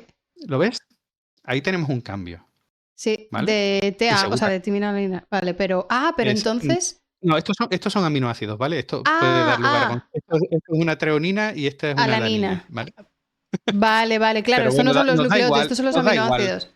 Exactamente, nos da igual lo que sea. Lo importante es saber que, oye, mira, parece que algo de diferente tiene, Hostia, pero ¿vale? Ahora, claro, pero entonces, o sea, si estamos hablando de en nucleótidos ya, ahí sí que puede haber, sí que hay nucleótidos que pueden compartir funciones, pero otros no. O sea, puede ser que el binding, por ejemplo, puede que ser le... deletérea, claro, vaya vale, vale, peor. vale, vale, vale. Claro, eso tendríamos que hacer un análisis mucho más pormenorizado de lo que se llama docking, que es cómo Ujú. interacciona una proteína con otra proteína, ¿vale?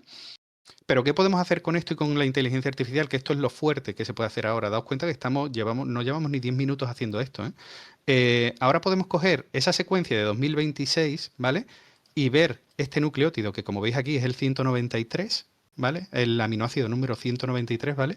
Yo puedo modelar esa proteína con AlphaFold, Claro. ¿vale? Yo puedo hacer un modelado de esa proteína con AlphaFold simplemente metiendo aquí la secuencia, ¿vale? Que esto ya lo he hecho yo, voy a hacer como Arguiñano, ¿vale? Yo ya he hecho, Tienes la mise en sabemos place. exactamente.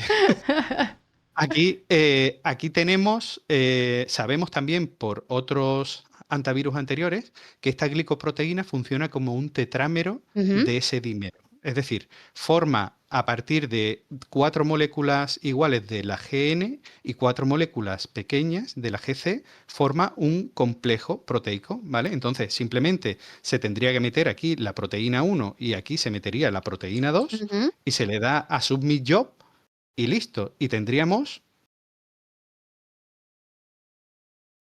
Vaya. Update the server, browser. Bueno, da igual, no te preocupes porque me lo descargo Ah, y listo. Y lo vemos mejor. claro, y esto, o sea, para que la gente nos siga, nosotros estamos haciendo, o sea, todo el proceso que haría una célula, que es, tenemos el ARN, la secuencia de ARN de esta Ujú. variante, la hemos transformado a ADN para sacar como que toda la secuencia. De ahí la volvemos a pasar a ARN, de ahí la pasamos a la secuencia de aminoácidos. De ahí esa secuencia de aminoácidos, con este AlphaFold, podemos predecir cómo se dobla, que ese es como que la estructura cuaternaria, o sea, la estructura Es lo que hace tridimensional. que tenga función Eso es. una proteína, ¿vale? Básicamente. Ujú. Y entonces eso lo estamos haciendo para la variante del 2018 y la del 2026 en la sección genética de ese ancla que utiliza el antivirus para engancharse a la célula, para poder predecir si esta variante que tenemos ahora en el 2026 ha cambiado mucho en su estructura al respecto de la del 2018.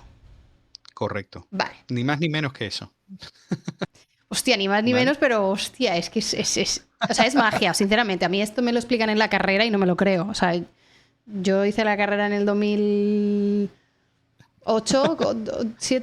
sí, empecé en el 2008 y esto hubiera Y sido magia. es algo que tiene 12 años de existencia, Claro, ¿vale? claro. No, no, no se conoce, o sea, es algo muy, muy novedoso, ¿vale? Permíteme un Nada, segundito que tengo toma tu que... tiempo. Aprovecho Es que también con esta para saludar a las moderadoras Manu y Ujú. Pumuki que ya están por aquí. Hostia, qué Mira, guapada. Esta es la aquí, proteína M? exactamente, esta es ¡Fua! la proteína M, el tetrámero. Tenemos Sí. aquí, si te fijas, otro módulo y otro módulo de la misma proteína, y luego en verdecito tenemos otros 4 módulos, uno aquí, otro aquí, otro aquí, otro aquí. Ajá. Y además podemos saber qué parte es la que se ancla a la membrana del virus, que es esta parte de aquí. Esta parte se une al virus, está unida al virus. Y esta parte de aquí es la que interacciona con las proteínas Claro. De la de la célula célula. humana. Ujú. ¿Vale? Eso también lo tenemos claro, ¿vale? Vale. Entonces, simplemente basta saber si esa mutación que hemos encontrado, que solo hemos encontrado una con respecto a la de 2018, Sí. si cae en un sitio aquí que potencialmente pueda darle mayor o menor afinidad a nuestra célula, ¿vale? Pues lo único que habría que buscar es dónde se sitúa ese nucleótido, ¿vale? Y te lo marca, Y en ¿no? este caso, exactamente, yo le he dicho que seleccione Ujú. el aminoácido 193 y como veis está escondidísimo. O ¡Ay, sea, ¿lo míralo! ves? ¿Lo ves ¡Chiquito, ahí? sí! ¿Lo ves? Pues ¡Claro! evidentemente ese cambio no va a hacer que sea más o menos infectivo que lo que conocíamos ya de 2018. Entonces podemos tener la seguridad de que al menos el que se ha secuenciado, primero proviene de esa estirpe, de esa misma estirpe. Podemos decir también que en 8 años no ha evolucionado Ujú. prácticamente nada y que además no va a ser más infectivo ahora mismo que lo que fue en su momento. Claro. Y ya está. Perdona, Luis, es que no se ha visto porque yo tampoco he hecho el zoom. ¿Puedes volver a enseñarnos Ah, sí, nuestro claro, sospechoso mutante? claro, claro. Es Mira, que, claro, ahí, es esa cosita verde que está ahí marcada. eso de ahí. Lo puedo colorear de otro color a ver si lo podemos ver de... Vale. Es que está como highlighted, está así como. Ahí. No sé cómo se dice esto. Ahí está, en rojito está ahora. Ahí. Ahí está. Está muy, muy escondido. Sí es verdad que en este caso lo que sí podría hacer, te diría incluso que puede ser algo perjudicial, Claro. porque sí es cierto que está en el sitio de unión Ujú. de una proteína con otra dentro del oligómero. Entonces, quizás incluso podría ser hasta perjudicial para la integridad del modelo. Y Claro, como veis, digamos que si es un aminoácido que está. Que no es un aminoácido esencial en tanto en cuanto a la función, porque hay aminoácidos ujú, que son redundantes, porque pues, exactamente. si son igualmente de hidrófobos o hidrófilos o tal, se Ujú, comportan de manera similar, entonces a veces da igual. Si está oculto, digamos, o si no está en una zona de interacción con la célula, el riesgo de que eso afecte su capacidad infecciosa es más bajo. O sea, ¿no? ujú. Pues básicamente Sí, porque no sí, sí. está modificando esta interacción, pero no se descarta que sea algo negativo para el virus, porque como tú dices, aunque esté en las partes interiores y está en un punto de unión clave y eso hace que se forme un ángulo Ujú. diferente, pues quizás ni siquiera puede unirse a la célula. Exactamente. Entonces, a ver, esto cogerlo con pinzas, que lo hemos hecho en 5 minutos, pero, Evidently. pero la idea es un poco que veáis la forma de trabajar un poco a tiempo real que tienen los bioinformáticos teniendo las herramientas adecuadas y que cuando se dice que y se comenta que hay muy poca capacidad de generación de pandemia, es porque hay estudios previos que apoyan esa versión. Evidentemente no tenemos la verdad absoluta y en cualquier momento, en cualquier infectado puede aparecer ese cambio que sí haga. Pero con los datos que tenemos hoy, y lo habéis visto en directo, podemos estar tranquilos con que no es ni más ni menos infectivo. Tampoco es menos mortal que el Claro. otro. Y Entonces, tiene sus justo pros y sus contras. Justo en lo que estás diciendo, la pregunta de Nacho en el chat que dice, al ser un sistema predictivo de mutación, existe el margen de error. Pero, Nacho, o sea, aquí no hay predicción más allá de la interpretación. O sea, la secuencia no es una predicción, es una secuencia que se has obtenido de una muestra real de un paciente. La muestra del 2018 también es una secuenciación. Y luego todas las herramientas, el único salto que sería es el AlphaFold, pero que ahora ya tiene una robustez, sobre todo con proteínas que ya se han descrito y están caracterizadas, muy, muy sólida. O sea, yo creo que al principio de todo, cuando AlphaFold se lanzó, sí que la gente empezó a testear ahí un montón de cosas, que había un margen de error más amplio, pero con una proteína que ya se ha secuenciado, que se ha aislado, que se conoce, que se han identificado los epítopos, como las regiones, al meter una nueva variante y darle al AlphaFold, ¿qué rango, qué margen de error consideras tú que tiene esta reproducción? Esta tiene muy poco margen Ujú. o sea, esta es muy fiel a lo que es el modelo original porque no es cuestión de entrar en detalles, pero se ve en la estructura cómo contiene este dominio, que es un dominio transmembrana, cómo Ujú. tiene esa parte interna globular también que le permite interaccionar con toda la parte interna del virus Del virus. y Ujú. cómo, sí, sí, y vamos, de hecho te lo puedo mostrar porque aquí vais a ver, por ejemplo, cómo es esta proteína de forma gráfica. Esta sí es una cristalización Sí. de una proteína de un primo hermano. Y como veis, es un tetrámero central con los 4 otros tetrámeros Ujú. englobándola y tiene esa parte citosólica que está en la membrana viral, Ujú.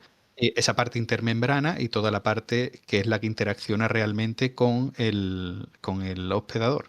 Claro.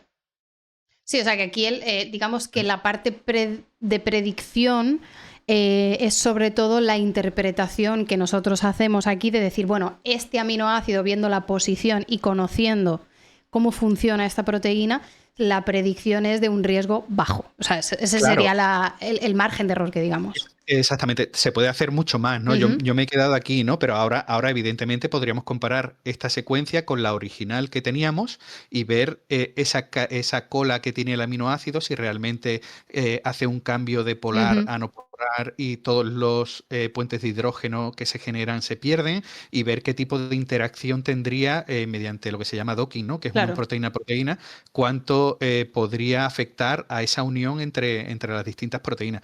Este solo es el primer pasito por curiosear un poquito y porque veáis que no, o sea, todas las herramientas que he usado son gratuitas, ¿eh? Si queréis Ujú. poneros a cacharrear tanto el visor de proteínas como el AlphaFold, todo eso lo tenéis disponible en la web. No he usado ni supercomputación ni nada parecido. O sea que si queréis bichear, estáis invitados. A mí primero, gracias por la masterclass aquí improvisada de 5 minutos, porque cuando hablas yo cuando he estado subiendo estas noticias del antivirus, y la ciencia en algunos aspectos o en este ámbito, junto con la tecnología, junto con la bioinformática, está tan especializada, ha avanzado tantísimo en los últimos años que incluso a los propios biólogos nos cuesta comprender todo lo que surge, y yo me imagino que para la gente que no tiene una formación en biología ni en informática, es lo más cercano a la magia. Y entonces yo de verdad que intento empatizar con la gente que dice, ya, pero ¿y de dónde te estás sacando tú que este virus es más o menos infeccioso y por qué el riesgo? Y es que, ¿y si muta? ¿Y si empieza? Porque claro, tú piensas, no, pero es que en COVID te decían que si había muchos contagios había más riesgo de mutación, por lo tanto, si están en el... O sea, yo entiendo, ¿no? Yo entiendo Sí, sí, no, perfectamente de es dónde viene completamente normal. todo eso, pero cuando tú muestras de, mira, es que esta es la información, esto es una data pública, estas herramientas las podéis utilizar vosotros, y aquí la diferencia entre tú y un noname de TikTok es que tú tienes una formación para interpretar esta data. No Totalmente. porque Nada más. tengas acceso a algo privilegiado, entre comillas. No, no, no, no, no, es conocimiento público y era un poco la idea, ¿no? De mostraros aquí que simplemente hay que conocer las herramientas, evidentemente, hay que tener un fondo que te permita conocer qué tipo de posibilidades hay, pero que es algo que está disponible para cualquiera, para mí que estoy aquí en España o para alguien que esté en Estados Unidos, que esté interesado en el tema, ¿no? Y gracias a esa mentalidad de colmena, digamos, ¿no? Que tenemos en ciencia, pues se permite hacer los avances que estamos haciendo. Es que es de vital importancia. Es que no se puede entender una ciencia a día de hoy que no permita esta disponibilidad, ¿no?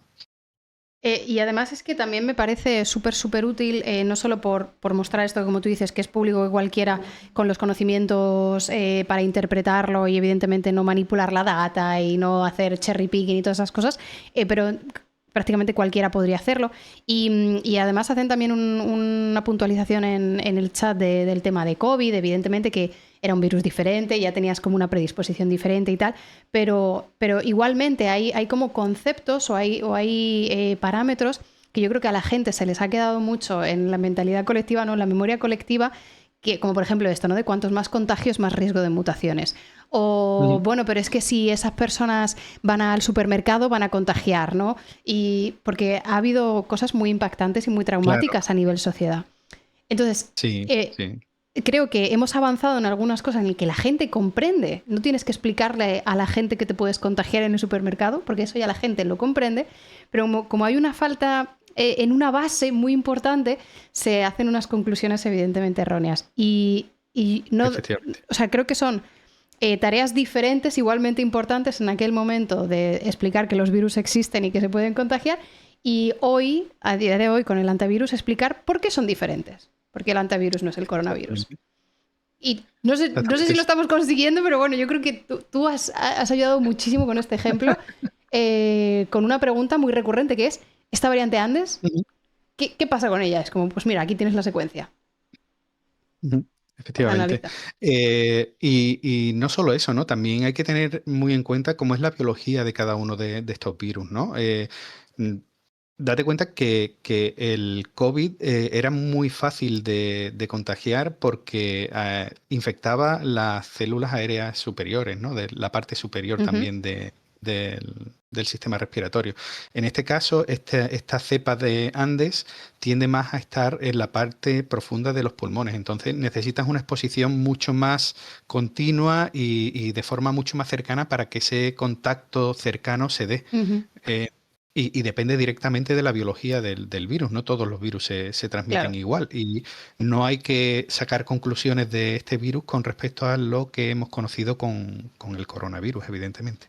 Yo entiendo que hay muchos fantasmas y hay muchos recuerdos de Vietnam colectivos porque ya te digo que los comentarios de TikTok eran oro puro, oro destilado, pero yo creo que al final, comprendiendo y empatizando con que hay una preocupación genuina, hay un miedo, hay una incertidumbre que seguramente se te podía haber gestionado de otra manera en COVID, pero una de las cosas que yo creo que sí hemos aprendido, al menos los científicos, es un poco, y que acabas de mostrar tú, es en hacer la data pública y available, o sea, disponible y accesible, ya no solo para el público, para que tengan esa tranquilidad de que nadie les está engañando ni ocultando información, sino para nosotros los científicos también poder comparar, comprender y, como tú dices, no hay dos virus iguales, pero lo que se aprende de un virus podemos aplicarlo de una manera u otra al siguiente y estar un poquito más preparados. ¿Cómo ves tú dentro de tu experiencia no solo como ciudadano post-COVID, sino como investigador y como biólogo en la movida? ¿Cómo ves tú la gestión que se ha tenido en este caso del tema del antivirus en cuanto a compartir información, que los recursos sean más globales? Yo creo que aprendimos a base de hostias en COVID y ahora ya estamos ahí.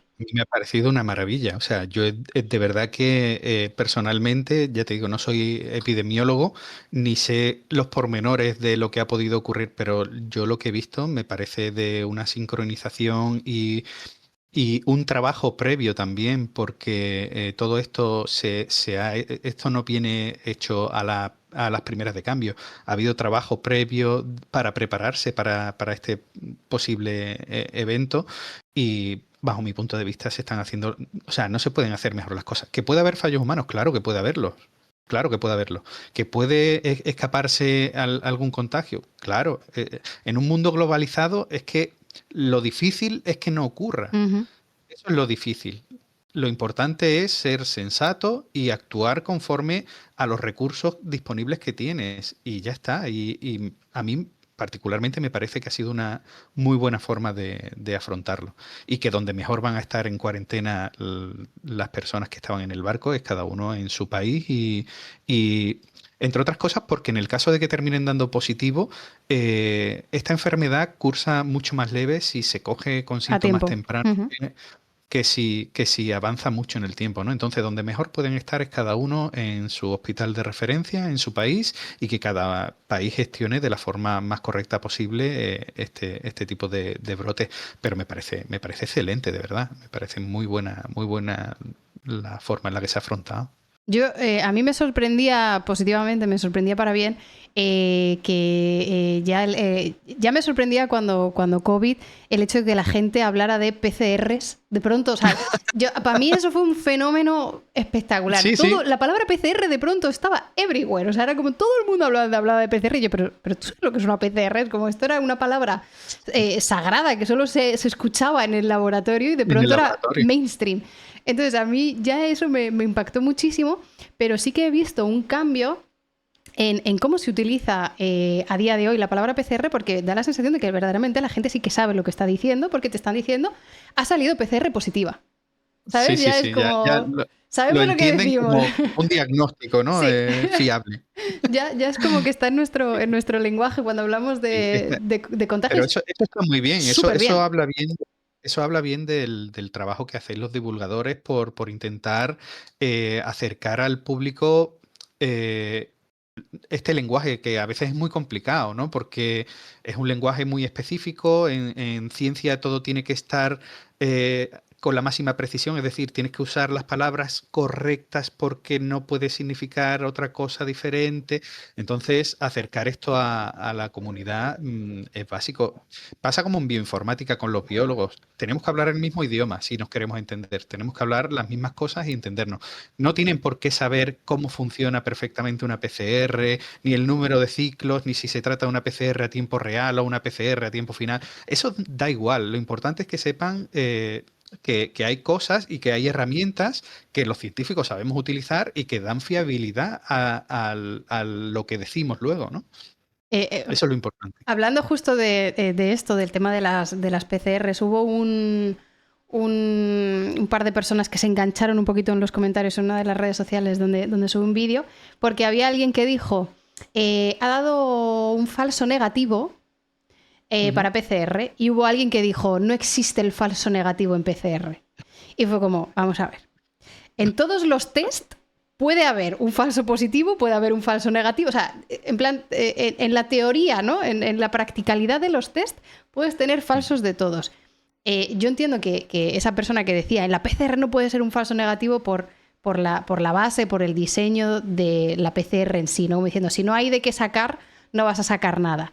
Y es como, entendemos, ¿no? Y yo creo que también eso es una parte del trabajo de los científicos que estamos en redes, que es comprender o intentar explicar, de decir, bueno, evidentemente la técnica en sí tiene un ratio de falsos negativos menor que otras técnicas por cómo está diseñada, pero imagínate, o sea, yo lo pensaba porque luego yo me quedé rayada, digo, bueno, es que si la calidad de la muestra es mala, puede ser un falso negativo. Yo he tenido falsos negativos con PCR a tiempo real, ¿vale? O sea... Gracias. El ARN es una molécula que desaparece con virarla, ¿vale? Es muy inestable precisamente por eso, porque no tiene una conformación que le permita estabilizarse. Entonces, además, está expuesta a muchísimas enzimas que son capaces de degradarla. En el momento en que tú esa muestra no la trates bien, aunque tú en condiciones normales esa PCR hubiese dado positivo, si no has cuidado bien de esa muestra, no la has mantenido a la temperatura adecuada, esa te va a dar negativo. Pero eso no significa que no haya, significa que tú la has cagado. Claro. En este caso yo la he cagado mucho con el ARN, me he peleado mucho. Y sí que hay, o sea, la técnica no te da falsos negativos, pero tú sí lo generas. Tú sí eres capaz a la hora, al final estamos trabajando, volvemos otra vez a lo mismo, somos personas y podemos equivocarnos y de hecho nos equivocamos siempre. Siempre no, pero muchas veces. Y esa técnica, esa fiabilidad de la técnica viene precedida de la fiabilidad un contexto, claro. anterior, exactamente, de un contexto anterior. Entonces, ¿que es correcto o no llamarlo falso negativo? No lo sé. Pero que puede no amplificar habiendo material genético, sí. Claro, y además en el contexto en el que estamos hablando, que era yo también un poco por lo que quería, y de verdad yo creo que es uno de los challenges más reales de hablar de ciencia en redes sociales, que al final siempre estás decidiendo entre rigor o simplicidad o entenderse. Entonces, siempre estás bachateando esas líneas, ¿no? De decir, ¿cómo de rigurosa puedo ser sin decir algo incorrecto, pero diciendo algo que es entendible? Es como, bueno, pero es que en este contexto en el que estamos hablando, donde hay unas personas que han presentado unos síntomas leves, que hay un periodo de incubación de 42 días, ese falso negativo a lo mejor no te está hablando de la técnica en sí, simplemente te está diciendo que la carga viral es todavía muy, muy, muy pequeñita, pero ya hay una infección. Entonces es un falso negativo, porque si esperas 3 días, te va a dar positivo. Entonces, entender ese contexto y decir, no, pero es que la PCR por definición no puede ser falso negativo, es como, bueno, pero vamos a entender de qué estamos hablando, porque sí que hay contextos y hay situaciones en las que un negativo se va a convertir en positivo, por el motivo que sea. Pero existe, ¿no? Y es una de las cosas que a mí me parece más complicado de hacer en redes sociales y que cuando... y que no sé cómo lo enfocas tú, pero estos statements tan categóricos que parece que nos dan urticaria a los científicos, pero la gente pide mucho de esto. No sé si en busca de una tranquilidad o qué. ¿Cómo gestionas tú esto? Cuando te preguntan, oye, tú que hablas con virus, ¿qué pasa con el Andes? Yo lo gestiono muy mal porque no quiero que nadie se tome lo que yo diga como una verdad absoluta, ni mucho menos, porque yo desconozco muchas cosas también. O sea, yo te puedo dar mi opinión científica o mi opinión basada en lo que yo conozca, pero va a depender mucho del contexto, evidentemente. Yo lo llevo mal. TikTok es la prueba de fuego para esas cosas, ¿eh? Me han contado, me han Yo creo que contado. por eso no me he metido yo en temas de redes sociales así. Yo prefiero la divulgación más a pie de calle. Es un challenge. Otra cosa otra cosa te digo. Luego hay otros comentarios que digo, por esto pago internet. O sea, hay un poco de todo. Es una jungla muy Sí, curiosa. sí, Y, sí. y sobre todo a mí una de las cosas que me gusta de TikTok, una de las cosas que yo veo positivas de TikTok, es que es full democracia. O sea, ahí cualquiera te puede hacer una pregunta y tú no tienes manera de filtrar eso, te voy a negar todas con la misma importancia, con la misma relevancia. Y lo mismo hay, pues eso, una pregunta de decir, oye, ¿cómo arriesgado es esta variante mutando en un crucero? Y al siguiente comentario es, riega el poto que lo tienes seco. O sea, es como Sí, sí, sí. perfecto. No, Y te sirve para hay entender veces, de verdad las preocupaciones de la sociedad, que hay en este veces que caso uno el virus. disfruta más de los comentarios que del propio vídeo. Eso es así. Eso es así. Estoy muy, muy de acuerdo.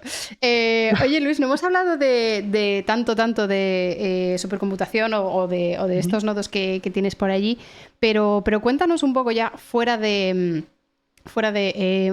análisis, vigilancia de mutaciones, de virus o incluso entre otras aplicaciones has hablado de el impacto de maremotos y tal.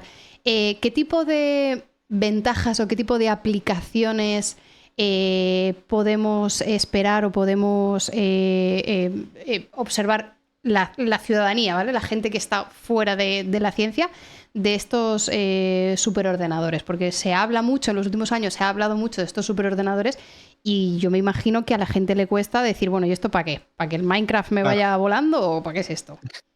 Ojalá, ¿eh? O para picar moneda también, ahora que está. Picar Eh, Bitcoin. Pero no, no. Mira, tiene una importancia vital hoy en día en ciencia. Prácticamente no hay ciencia que no toque en algún momento el tema de la supercomputación. Y es simplemente porque la ciencia ha pasado un poco de estudiar cosas a muy pequeña escala, cosas que eran muy determinadas, y ya prácticamente toda esa base de la ciencia y de la biología ya se conoce. Entonces ahora estamos intentando entender cosas mucho más globales, como puede ser, por ejemplo, la meteorología, ¿vale? Que contiene mucha casuística y necesita muchísima capacidad de cómputo y de cálculo para analizar todas las variables que pueden terminar derivando en que llueva en un sitio o no llueva. Entonces, todo eso necesita una capacidad de cómputo que no es viable en un ordenador de sobremesa. Ujú. Entonces, es por ello que se crean este tipo de clústeres y de superordenadores que no son más que muchos ordenadores juntos que trabajan como uno solo, ¿vale? He puesto por ahí un vídeo linkeado, no sé si quieres, En para el que chat vean. de invitados, Sí. ¿verdad? Aviso a las moderadoras por si quieren compartir esos enlaces por el chat y que la gente también tenga Más que accesos. nada porque sepan cómo es en este caso Picasso, ¿no? Que es el superordenador del que estamos hablando. Ujú.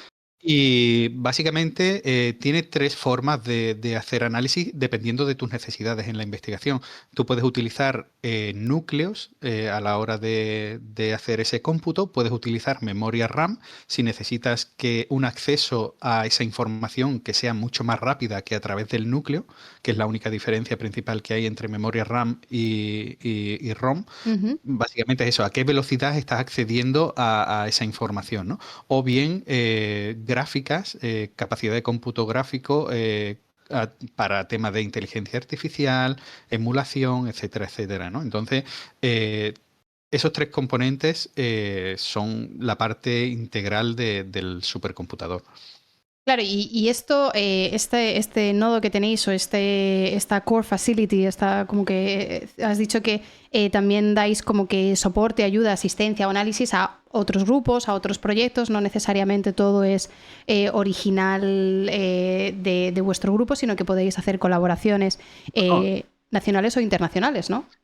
de hecho, es lo primero que es un servicio para Ujú. la comunidad científica, ¿vale? Otra cosa es que nosotros, a través de alguna colaboración con algún investigador que necesite algo mucho más concreto, podamos ayudarlo, pero lo más importante es dar cobertura a la comunidad científica que no tiene acceso a recursos de este tipo, tanto a nivel primero de Málaga, después de Andalucía y después a nivel español. O sea, de cualquier forma, tienes acceso gratuito siempre que necesites capacidad de cómputo.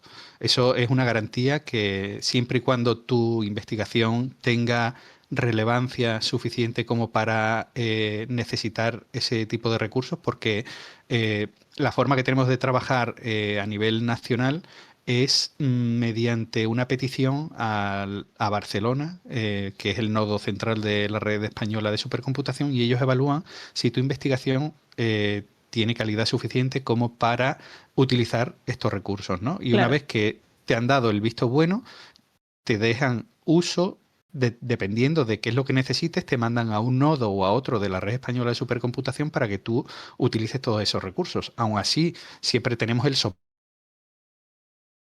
Ay, perdona, soporte de, oye, mira, necesito este programa, instálamelo, este ha habido programa un funciona.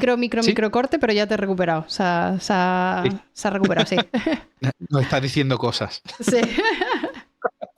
Em, que lo importante aquí es ese soporte que damos, ¿no? Ujú. De, oye, necesito instalar un programa en concreto, o este programa que estaba instalado ha dejado de funcionar, o necesito apoyo porque sé lo que quiero hacer, pero no sé cómo hacerlo, ¿vale? Para eso está ese grupo que te he comentado antes de gente tan heterogénea como somos, que somos Ujú. poquitos, pero tenemos mucha diversidad para cualquier problema que necesitemos afrontar, ¿no? Porque, ya te digo, nos puede venir desde un biólogo hasta un físico. Entonces, Claro, debemos de tener un personal cualificado que pueda responder a ese tipo de preguntas, ¿no? Y claro. esa es un poco la idea. Y además es que, como tú dices que estáis dando este servicio, donde vosotros sois expertos en la logística, digamos, ¿no? De cómo aplicar estas cosas, qué tipo de data, qué input, qué output, etcétera, etcétera, la interpretación y tal, pero al final cada persona que te trae el proyecto es la persona que verdaderamente te tiene que dar estos parámetros para decir, no, mira, es que yo quiero analizar esto, yo tengo que ir por aquí, vosotros asesoráis evidentemente si es de tu campo, si te viene algo de virus o de fagos o tal, dices, vale, pues aquí sí que puedo asesorar un poco en la interpretación, pero al final Ujú. cada persona que os trae el proyecto son los propios expertos de decirte cómo necesitan la data o qué tiene sentido y qué no tiene Claro, sentido. claro. A ver, aquí tenemos un problema, ¿no? Con este servicio, porque ya hay empresas privadas que se dedican tanto a secuenciar como a analizar. Te estoy hablando de bioinformática, ¿vale? Sí. Tanto de secuenciar como de analizar esos datos. Pero ¿qué pasa? Que esas empresas, los datos que te sueltan normalmente son datos genéricos, Ujú. ¿vale? No van a profundizar en tu investigación. Nosotros intentamos que eso no sea así. Nosotros intentamos siempre sentarnos con el investigador, ver qué necesidades tiene, que nos proponga él cuál es su visión del análisis que quiere hacer, y a partir de ahí entrar a hablar. Desarrollarlo. Claro, Si sabemos hacerlo, podemos desarrollar el pipeline. Que lo tenemos, perfecto. Que necesita una cosa más específica, se hace, claro. ¿vale? O sea, no tenemos ningún tipo de trabas por parte de la universidad para que no se lleve a cabo ese tipo de análisis si un investigador lo necesita. Claro, es que es un, pues eso, es un servicio customizado a medida Ujú. del proyecto y Así yo es. creo que tiene todas las ventajas de tener esa asesoría personalizada para sacar el máximo, que yo también me imagino que es arriesgado o es complicado diseñar un proyecto en base a unos modelos o a un análisis y intentas reducir los riesgos al máximo posible y yo creo que contar con la ayuda o el soporte de gente que se dedica a hacer eso es una apuesta más segura que simplemente mandar una data, que también son servicios que se hacen, mandar data y que Sí, te sí. la analicen y para a lo mejor en algunos contextos, si es una parte pequeña dentro de un proyecto grande, pues puede ser algo adicional, ¿no? a tu proyecto, Ujú. pero yo creo que cuando ya quieres sacar unas conclusiones más sólidas, ¿no? O algo más relevante, sí que este sistema me parece algo muy inteligente a considerar, yo creo. Sí, a ver, nosotros el feedback que tenemos de los investigadores con los que trabajamos es muy positivo. Normalmente repiten, siempre están pendientes. Además, siempre intentamos tener una comunicación muy fluida, ¿vale? Porque además mayormente son españoles, que nuestro servicio tampoco es que sea una cosa que se publicite y demás, va un poquito por el El boca boca a a boca, ¿no? boca. Entonces, eh, está muy bien ver que va llegando gente nueva y que tienen buenas referencias de nosotros, ¿no? Del trabajo que hacemos, porque entendemos que es algo muy particular dentro de cualquier tipo de universidad, ¿no? El tener a disponibilidad de cualquier científico este tipo de infraestructura es algo que no tienen ni todas las universidades Claro. ni muchas empresas, ¿no? Bueno, yo, igual que tú te has autoinvitado a esta charla, yo me autoinvito a que me enseñes ahí el nodo que tenéis en los próximos meses. Pero que lo tenéis completamente, os lo digo a todos los compañeros que estáis por aquí de la comunidad, se pueden concertar visitas y podemos echar un ratito de charlita, porque además es un edificio que comprende varias cosas, ¿no? Porque tenemos también allí el ultrasecuenciador, tenemos una parte de nanotecnología, tiene unos cuantos laboratorios muy, muy interesantes también, aparte de, evidentemente, el supercomputador, que es medio edificio, ¿no? Ya me imagino. Pero sí, Oye, hay cosas interesantes. pues cuenta con mi autoinvitación, que yo ya lo he dicho por aquí, pero La tienes. yo voy a tener una temporada, voy a tener una fase temporal muy hispana. Voy a estar por España Ajá. unos mesecitos. Entonces, que no Pues si necesitaba te yo pasas motivos por para ir a Málaga, Málaga, pero bueno, uno más. uno más, uno más. Uno Estás más. invitada, de verdad. Muchas gracias.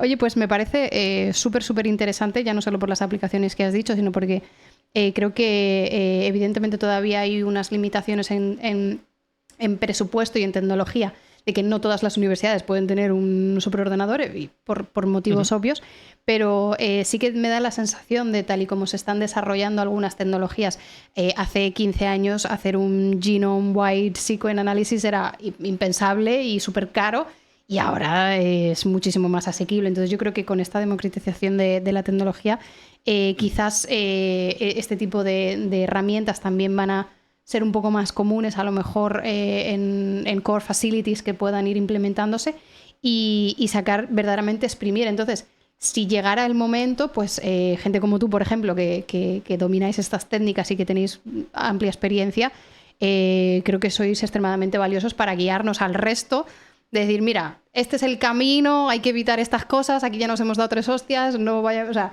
un poco Sí, ir guiándonos, ¿no? sí, es verdad que ahora mismo es un poco jungla, ¿no? Todo esto por lo que te decía, ¿no? Porque hay mucho software que sale y luego no se Claro. continúa, hay otros que funcionan solo en el ordenador donde se hizo y luego cuando alguien lo quiere utilizar no funciona bien porque no está bien configurado. O sea, ahora mismo es un poco jungla todo, pero ya uno va viendo un poco de luz acerca de cómo se va profesionalizando, ¿no? Ujú. Todo este sector y cómo las cosas intentan hacerse más amigables, ¿no? Porque hasta Más ahora solo user-friendly. estaba la pantalla. Exactamente. Eso es importantísimo también para la gente de Pollata, ¿no? Claro, que lo tenga que utilizar. Claro, nosotros, por ejemplo, estamos desarrollando una herramienta que se llama BioSmart Work, que es un poco complicada, que lo que hace simplemente es todo lo que hacemos nosotros con la pantalla en negro, se hacen con cajitas ahí. Es como un sandbox en el que tú vas poniendo las distintas cajitas y vas haciendo tu flujo de trabajo. Oye, primero quiero que se me limpien las secuencias, luego que se me alineen contra una referencia y todo el mundo está trabajando en eso porque es el futuro, porque no todo el mundo tiene tiempo para dedicarse a aprender El código. lenguaje, Y claro. es así, exactamente. Entonces, es a donde tienden las cosas. ¿Cuánto tardará? No lo sé. Bueno, No lo sé. yo creo que viendo cómo se han modernizado otras tecnologías, porque la citometría de flujo, los primeros software de citometría de flujo no los entendía nadie, y ahora son 3 botones, es como Sí, run, sí, va stop, muy rápido. ya está. Entonces yo creo que sí que todos los desarrollos de interfaz, yo creo que ahora sí se está entendiendo, y ya incluso las nuevas tecnologías ya se desarrollan con ese enfoque de decir, vamos a hacerlo para tontos, porque al final queremos que el investigador que solo pipetea y no toca nada de coding sepa utilizar esta máquina, Claro, porque se está en el claro. interés de todo el mundo. Entonces yo sí que en eso sí que tengo un poco de esperanza, en que Sí, sí. esto se está actualizando con rapidez para que podamos sacarle partido, pero igualmente los que habéis picado piedra tenéis una experiencia incuestionable, desde luego. Sí, bueno. Si no, aprenderemos a hacer otra cosa y ya está. Eso está. Oye, Luis, ¿qué te parece si vamos un poco cerrando la charlilla, que Sí. llevamos ya casi 2 horitas de stream? Te tengo yo aquí ya conectado desde hace 2 horitas. Y si te parece, tengo unas preguntas. Bueno, tengo una pregunta que le hago a todos los invitados que pasan por aquí, que es la misma. Y luego tengo una pregunta del invitado anterior, del Just Sciencing, que dejó para ti sin saber que eras tú. Y luego Ujú. te voy a pedir que me dejes una pregunta para el próximo invitado o invitada de Just Sciencing. Maravilloso. Primero la clásica de ya de este año para todos, que es, sí, las preguntas clásicas de Broncano, claro, es como dinero en el banco y relaciones, claro. Pues sí, siendo científico te lo puedes imaginar. No vamos ¿para qué vamos a deprimirnos al final de la charla? No es necesario. Voy a hacerte la pregunta mía, digamos, la de cosecha propia, que es, ¿qué te gustaría cambiar, mejorar, conseguir, lo que sea, en cualquier ámbito? Puede ser ámbito personal o ámbito profesional, de aquí a 10 años. Puede ser que tú me digas, pues mira, quiero correr la maratón de Boston. Me vale también, ¿eh? ¿Qué te gustaría si porque esta pregunta yo creo que la hacen mucho en las entrevistas, es la típica pregunta de Sí. entrevista, y entonces cuando tú vas a hacer una entrevista te la preparas, ¿no? Dices, vale, sé lo que me van a preguntar y sé qué contestar. Pero aquí que no hay ninguna presión de qué contestar, ¿qué es tu Pues deseo? mira, yo tengo muchos hobbies. Yo, bueno, por ahí verás cositas. Yo quiero tener más tiempo libre. Ojalá. Saber decir que no a algunas cosas, porque sí es verdad que muchas veces me gusta tanto mi trabajo que no sé decir que no. Y al final, claro, yo tengo mi horario laboral y luego si quiero hacer algo fuera, eh, tengo que invertir más tiempo de mi tiempo libre en ese trabajo, ¿no? Entonces, me, yo creo que me quedo con esa, aprender a decir un poquito más que no a las cosas que realmente no me motivan. Yo creo que es algo que se tiene que ir aprendiendo, ¿no? O sea, igual que aprendes Sí, a hacer coding, tienes que ir aprendiendo a decir que no. sí, Y sí. fíjate, un poco linkeándolo con toda la charla que hemos, el debate de que si las IAs nos van a quitar el trabajo, yo creo que un poco por ahí, ¿no? Esa reivindicación de hagamos que las IAs nos den tiempo libre, ¿no? De dejar que las IAs hagan su trabajo Su mecánico y nosotros poder pues hacer los hobbies. Así tiempo. que me gusta, me gusta, me gusta. Pues sí. Te hago la pregunta de Dani, Vale. y luego te pido que me dejes una. Te doy un poquito de contexto. Dani, que fue el último Just Science, era un ex compi de la carrera de biología de la Autónoma de Madrid, que él es uno de los autores de esta reciente publicación de Science del nuevo dinosaurios, el Spinosaurus mirabilis. Sí. Entonces nos contó pues un poco todo el proceso de este descubrimiento y tal.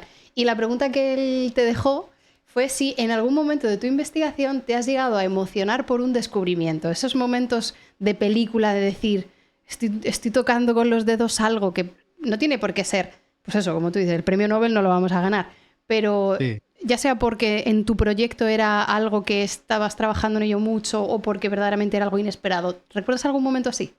Sí, sí, sí, sí, lo recuerdo. Vamos, yo creo que todo el que ha tenido esa experiencia, eso no se olvida, ¿no? Y como bien dicen, no es algo importante a nivel social, ¿no? A Ujú. nivel sociedad, pero el hecho de decir, jo, es que soy la primera persona que está viendo esto, aunque sea mínimamente, ¿no? Y sí, lo que me ocurrió fue precisamente trabajando con virus de plantas. eh, hay unos virus que se llaman Geminivirus que infectan muchas hortalizas, entre ellas tomate, y estamos estudiando la variabilidad de ese virus dentro de esa planta de tomate. Entonces, cuando secuenciamos todos esos virus, había cosas que no me cuadraban, porque yo hacía un análisis de la cuasiespecie y yo veía demasiados cambios grandes como para interpretar que eso era una cuasiespecie, porque lo que hemos dicho es que hay mutaciones a muy Ujú. bajo nivel para que se pueda mantener la información. Pero yo lo que veía ahí no era eso, ¿no? Entonces me estuve dando muchos porrazos con qué podía haber fallado, qué es lo que podía haber pasado. Y de estos momentos de eureka que tú dices, bueno, ¿y si la secuencia que a mí me ha dado el virus la parto por la mitad y la analizo por separado? ¿Qué es lo que... Y resulta que eran dos virus diferentes. Yo en vez de tener un virus, había habido una coinfección no voluntaria No. y claro, y no tenía nada que ver con lo que yo estaba estudiando ni nada, pero fue un momento de decir, Dios, es que además puedo comprobar que estos virus están recombinando de esta forma. Resulta que dos virus independientes habían recombinado y habían creado una tercera cepa que tenía la mitad del genoma de un virus y la otra mitad del otro. Y se estaba replicando dentro de la célula, ¿no? Entonces es algo que tú dices, Dios. Es impresionante, ¿no? Ver ese tipo de dinámicas en poblaciones virales que, ya te digo, era algo completamente inesperado y que me tuvo con dolores de cabeza. Y la verdad que lo recuerdo con mucho cariño. Hombre, es que claro, fuiste a buscar una cosa y te encontraste con el premio, ¿no? Sí, El Shiny, de exactamente. pronto te aparece el Shiny. Eh, Exactamente, exactamente. Buen momento y buen recuerdo. Me parece muy, muy, muy. Además, también muy representativo de a veces lo que es el wet lab. O sea, a veces lo que es Sí, hacer la ciencia, de decir, nosotros aparentamos que sabemos lo que hacemos, ¿no? O aparentamos seguridad en lo que hacemos y luego llegamos al labo en plan de no sé qué coño estoy haciendo con mi vida, ni en este momento en el experimento. Entonces literal. me parece muy, muy, muy bonito. Pues nada, Total. Luis, déjame una pregunta para próximo invitado o Vale, invitada, así a ciegas, porque no sé ni yo quién va a ser. vale, pues mira, va a ir un poco en relación con el anterior invitado que me has comentado, porque una de mis pasiones ocultas ha sido siempre la paleontología. Ojo, Entonces quiero preguntarle al siguiente invitado cuál es su carrera frustrada. Si no ojo. fuese lo que es, ¿qué es lo que hubiera sido? ¿Tú hubieras dicho paleontología como Sin duda, carrera sin frustrada? duda, sin duda. Sí, sí. Lo que pasa es que me enteré que la mayor parte era por geología y no me tiraba tanto. Ya, Me ya, tiraba ya. tanto. Es dura, ¿eh? Pero sí, Es sí, sí, dura. sí, sí, sí, Eh, sí. ya, ya, ya. Oye, pues buena pregunta, porque yo creo que, ¿Vale? y además aquí en los Jan Sciencing, yo creo que una de las cosas que más hemos reivindicado, no intencionadamente, pero igualmente me siento muy orgullosa de ello, de explicar que muchas veces las carreras de los investigadores no son lineales, no es un estudio esto, luego hago esto y pum, y es como la gente da mil vueltas, empieza una carrera, la deja, te hace otra, te hace un máster, no sé qué. Y Sí, yo sí. creo que es una de las cosas bonitas, ¿no? de la investigación, que hay como muchos caminos para llegar a donde quieres. Y yo creo que eso también tiene la complicación de que dejas algo que a lo mejor también te hubiera gustado muchísimo y hubieras sido muy, muy, muy feliz, pero se queda como esa espinita de, ay, Sí. si hubiera tirado por Así ahí, es. ¿dónde estaría? Así es, así es. Pero ya está, al final hay que ir por un sitio y esperemos que haya sido siempre el adecuado. Y si no, siempre hay tiempo de volver y ya está. No hay problema. Estoy de acuerdo. Mira, dicen en el chat, la descerezada es la informática. Yo estoy reconduciendo mi carrera de cero a hacker. Quizás No lo dejes, ¿eh? era... No lo dejes. No, no, no. Y además, bueno, he tenido un bachecito y lo he dejado momentáneamente, pero no he dejado de pensar en el problema que tengo ahora, que es como cifrar un texto. Estoy en uno de los pasos en mi mente, o sea, no he abierto el CodeSpace, pero yo en mi mente estoy Tienes intentando... claro, ¿no? Dónde Sí, lo sí, sí, tienes, ¿no? sí, sí, sí. Yo en mi mente sé dónde me he quedado y sé cuál es el próximo paso que tengo que hacer para cifrar el texto. O sea que ahí ando, no lo dejo. Muy bien, muy No lo bien. Pues dejo. Oye, nada, pues muchas, animamos. muchas gracias, Luis. Me lo he pasado Nada, súper bien. me alegro. He aprendido un He montón. estado como en casa, ¿eh? He estado como en casa. Perfecto, me alegro. Ese es mi objetivo, así que objetivo cumplido. Te lo agradezco de verdad. Primero, de nuevo, por ofrecerte. Ha sido totalmente acertado. El tema encaja perfectamente con este canal. Y además, pues eso, como digo, el interés que había ahora con el tema del antivirus solamente lo ha hecho mejor. Así que súper perfect timing. Muchísimas, muchísimas gracias. Ha sido muy, muy generoso, muy ameno. Yo he aprendido un montón. Yo he disfrutado como una chiquilla viendo aquí las variantes, te lo digo.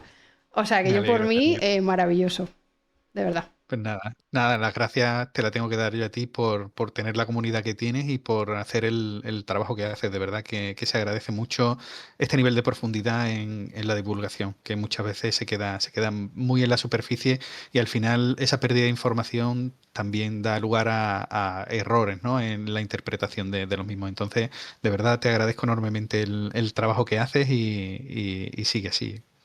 Se hace lo que se puede y se intenta mientras nos dejen y mientras Sí, todavía haya gente como tú, que al final, yo en los Jazz Science lo digo, yo no hago nada, lo hacéis los que venís, así que mientras haya gente generosa que quiera echar aquí el ratillo, pues seguiremos. Estamos igualmente en contacto porque yo ya te exposé que eras parte de la comunidad, así que ahora sí, de vuelta al chat nos seguimos viendo. Estamos en sí, contacto claro. y ya te aviso si bajo para Málaga, ¿eh? Tienes mi correo, o sea que no tienes excusa. Como me enteré de que haya pasado por Málaga. Te aviso, no te preocupes. Pues nada, muchísimas gracias, Muy bien. Luis. Estamos en Nada, un contacto. saludo a todos. Un besito. Chao, chao.